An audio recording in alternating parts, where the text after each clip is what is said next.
Hi, and welcome to the Snap Games panel breakout. My name is Jessica Shetty, and I lead games partnerships for the Americas here at Snap.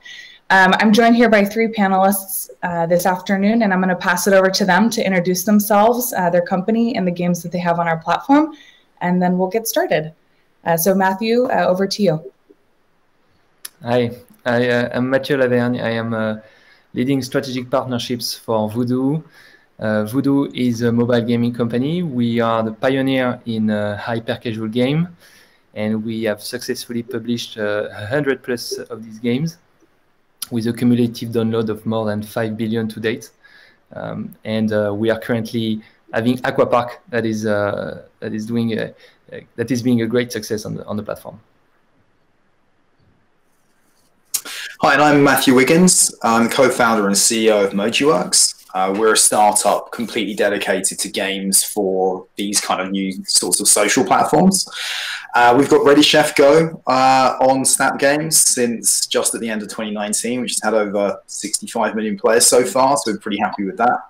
And we're soon to launch Trivia Party, and there are other games coming from us in the pipeline. Yeah, hi, my name is Emil. I'm a product manager and partner at Funday Factory. We've been a mobile studio for 10 years, and we've shipped games for a ton of different platforms. But for the past year and a half, we've worked closely together with Snapchat, and we currently have 8 games out, but we worked on a total of 10 with different partners as well. It's a fantastic platform, and we invest heavily in the games that we build for the platform as well. So lots of different types of games for the many different types of players on the platform. Awesome, thanks. And thanks so much for being here this afternoon, evening, morning, wherever you guys are based in the world. And thanks for joining us, those of you tuning in. So I'll start off with just kind of asking a little bit about, how do you approach games in HTML5 for social platforms versus, say, a native? These are open questions, so whoever wants to can kind of feel free to chime in. So how do you approach games in HTML5 for a social platform like Snap? I think for our perspective, the approach is different from both a technical perspective and a design perspective. So from a design perspective, we need to start considering the social aspect from the very start where we build the game, whereas that might not always be the starting point when we're making it for other platforms.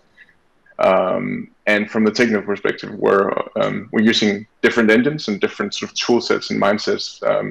On Snap, we have to be very mindful of fast loading times and just getting really quickly into the game. So from our perspective, that's something that we're very mindful of when we start building a new title. Yeah. Yeah, it's kind of similar from our point of view, although obviously we've started out specifically because of these sorts of platforms. And so the thing that we believe in is that we can make a better kind of social experience here. So we're completely focused on why would a game be great on Snap Games? And for us, that's all about social. So the technical aspects of it, they're really interesting and different from what you would typically find obviously on mobile. But they're kind of, for us, they're in service to the social experience. So we spend a lot of time trying to understand, what can we do on this platform? What can you do that's special? What would bring a player here rather than being somewhere else? And for us, that's all about how they can interact with their friends. So that's the root of the start of every game that we make. I guess for us, we come from the native apps world, and we are exploring HTML5 of late. For us, it's just it unlock another distribution channels that we couldn't approach beforehand. So it's really what is really hard is to build the great IP or the game, and then you just need to distribute it at scale. So HTML5 for us is another way to increase the distribution of our games. And so coming from these other platforms, of course, in your guys' history, but how what do you find is different about a Snap game player versus someone else, specific the player, not necessarily the platform?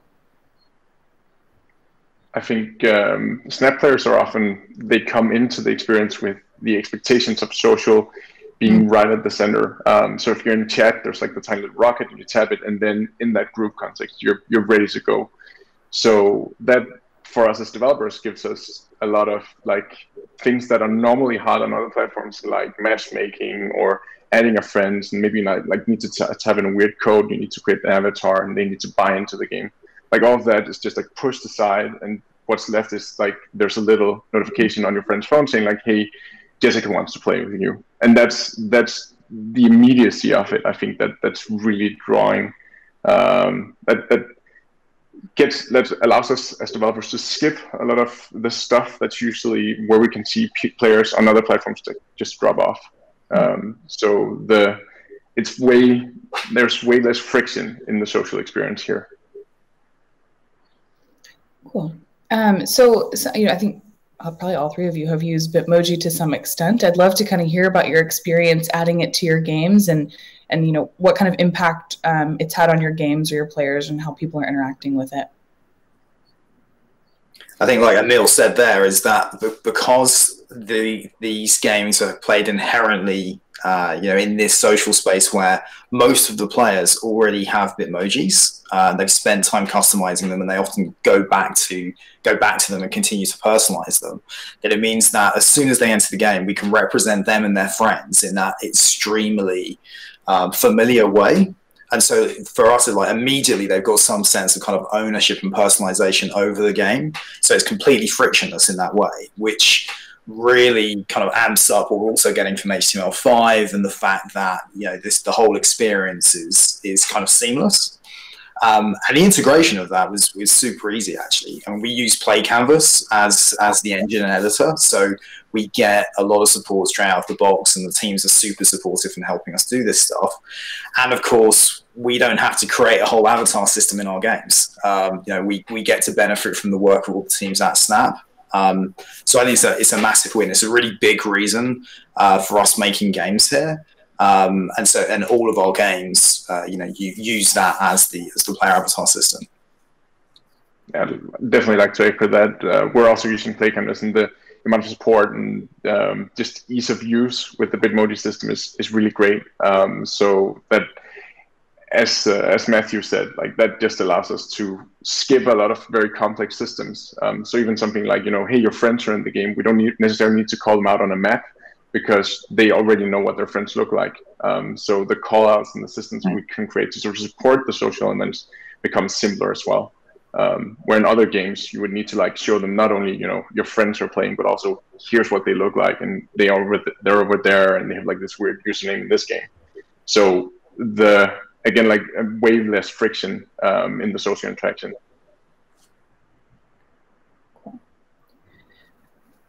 So I've got a couple specific questions for each of you, and I'll start with Matthew at Voodoo.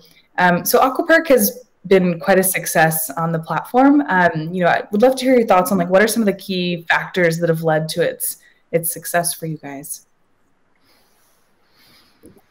Yeah, Aquapark is a big success on Snap because first of all, Aquapark is a great game. So it's been a great success overall. But we are very happy that it has been the case on Snap as well. I think part of the reason for the success is that the game itself is a natural peak for the Snap multiplayer experience. We have like a catalog of multiplayer games that are you play against bots basically. And so these ones, when you bring the real life multiplayer experience into it, I think it's another layer of pleasure for the user. And I think for us it's been a great refresh of the original game. And as these guys said, the social component to it that is central to the game, I think it brings a lot of competition and to the game itself. And so it's on the gameplay components. On the distribution perspective, if you look at it from a business side, I think making the game social unlock player activation that you don't normally have with traditional user acquisition. So the way we activate user in Aquapark in Snap is very different from the way we activate user in the original native apps.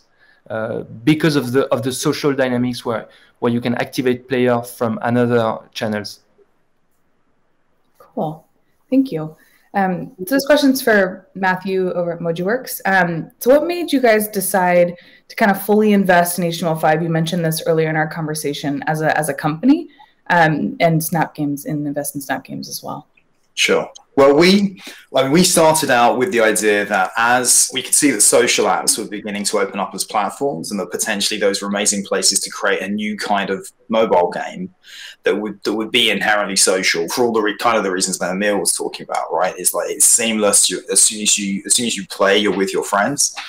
And so, you know, we've experimented with a number of other platforms, not just with HTML5. We've also done platforms that use native in some way as well. But with Snap, we really felt like we'd found a place where the players really wanted to play games together. You know, I think the thing for us about Snap is all about the users of Snap and whether they want to play games here. You know, that's the biggest thing. So although the distribution aspects of HTML5 are great, we're always looking for somewhere where you know, the platform itself is about having fun with your friends, and I think that's what Snapchat is. And so we've made the decision to actually go all in on Snapchat specifically. So we want to be the pioneers of this new kind of social game for this audience that really appreciates them and wants to have that kind of experience, you know, with their real friends, and also grow new relationships within games as well. And that's tremendously exciting because, you know, the reason we're in this is to create a new sort of experience that you can't get on the native app store. And so we're really excited about where it's going to go. We think it's really early days still. Like there's a lot of experimentation still to do. But so far we're super happy with the results and really excited about, you know, the new games we can bring and the improvements we can make to our existing ones as well. Cool. And then, Emil, you guys, like I said, you've worked on quite a few titles with us so far, and experimented deeply with a lot of the platform features. Would love to kind of just hear a little bit about kind of the differences from like a feature perspective and you know, technical perspective on like the difference between Snapchat and others. Yeah, I'd say they're like something that we've already covered, but I really want to reiterate because it's quite a big thing. We've done multiplayer battle royale games on other platforms in the past, and one of the things that is often challenging is the matchmaking elements, and it's like all the stuff that you're pretty much just given straight out of the box using, like, you know, Play Canvas and the correct SDKs. So the complexity level for delivering, and already, like, it's already complex to make a good game, and then if you add multiplayer on top, that doesn't make it less complex, right? So I would say, like, getting those features out of the box is really, really beneficial. One of the other things I think is great is that, you know, we were able to use Bitmojis in different ways across our games. So for a game like Swipe Out, which is very action-packed, the Bitmoji is very much sort of 3D front and center action, sort of processed in a ton of different ways. And for Color Together, which is sort of more relaxed, more, you know, chill, we're just using like the 2D representations of players to sort of keep the action on the screen fairly sort of not exploding and like crazy changing all the time. But I would say sort of overall, the core differences is like the fact that you get social from the start, the avatar creation is already done, and that the players, I think, on Snapchat also behave differently than from what we've seen on the traditional sort of platforms. Both in terms of like the way that they engage with their game and the way, especially like the virality component. So we see players sharing and inviting their friends, and like that is really hard to do on sort of the other platforms. But on Snapchat, because it's built in, whenever we add something like, you know, animated stickers or lens shares, like that's an invitation to engage with the game, even if your friends weren't playing at the same time. They can come back in later, and that sort of draws them in. And once that social connection is there, they can see, like, you know, Jessica scores this or Mature scores that. And then I can set that as a goal for myself, that I want to beat you guys. So, like, all of those things are just, you get that bespoke solution done, and that's ready from the start. And that's really, really a huge thing for developers coming in. So my kind of last question to you guys, and would love to hear from each of you on this, is, what advice would you give to a developer who's, considering bringing their game to the platform as a new developer? I think there's a lot to learn. I think you can make a mistake of assuming that things that work in other places and sort of native app experiences will work here, both from a technical point of view, because making a really great game in HTML5 is a very different set of challenges to what native app developers are probably used to. So they need to understand that really well. And I'd say to do that, the Play Canvas in particular is a great way to get them started. But primarily, and this is kind of part of what our DNA is, of really trying to understand what makes the platform special. So what makes it unique other than those technical implementation things. And that, for us, that's about the players, obviously, and who they are, what they're interested in, what they want to do with each other. What their interests are, where are they? Snap is a very interesting audience, very, very different from some of the other platforms that are out there. And then, of course, you're going to use that, the understanding of the players and of the platform to try and figure out, well, what makes a great game here? What features can you use to bring this kind of new sort of experience to them. So I think approaching it with a really open mind, but also just trying to understand it as really a different platform from what they might be used to. Yeah, that makes sense. Thanks. Yeah, maybe to complement what Matthew just said, I think the platform is great. But not for everyone. So it's you really have to. It's not like you're taking a game that works on native apps and then you port it, like you do a pure porting of the game and it will work on Snap. So you really have to ask yourself the question: can you bring some social component to your game? And if so, then how do you make the game so it will perform on Snap? And if you can do that, then you can unlock tremendous potential, because you can leverage the Snap ecosystem and all the dynamics that you already have on Snap between users. But just take the time to ask yourself the question about your game itself and its architecture among a social dynamic ecosystem.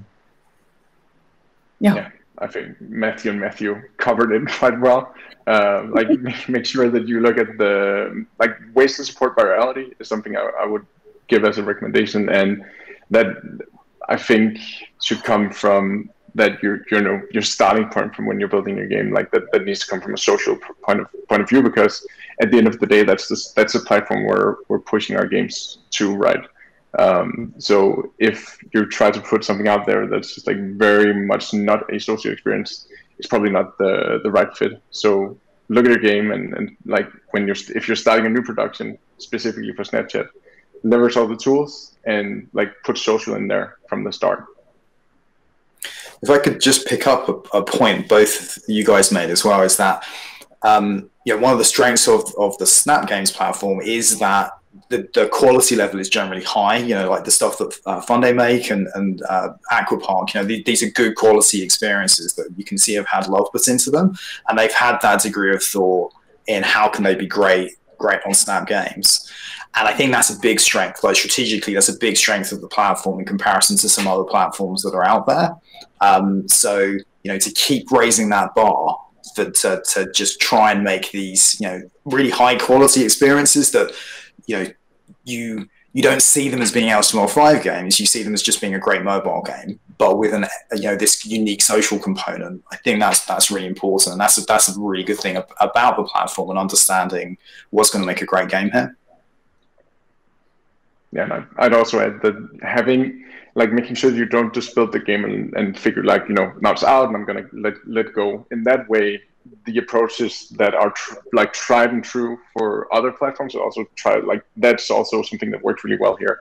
So players will keep coming back if you keep sort of providing interesting content or updates and sort of grow the game. So not just keep building new games, but also sort of coming back to the games that you already have made and sort of make sure that you nurture them and make them grow. For sure. Cool. Well, thank you guys so much for being here today and for kind of sharing your experiences on the platform so far. It's been a pleasure working with all of you, and we're excited to continue doing that. So just want to say thanks again, and I hope you have a wonderful afternoon. Thank you. Thank you.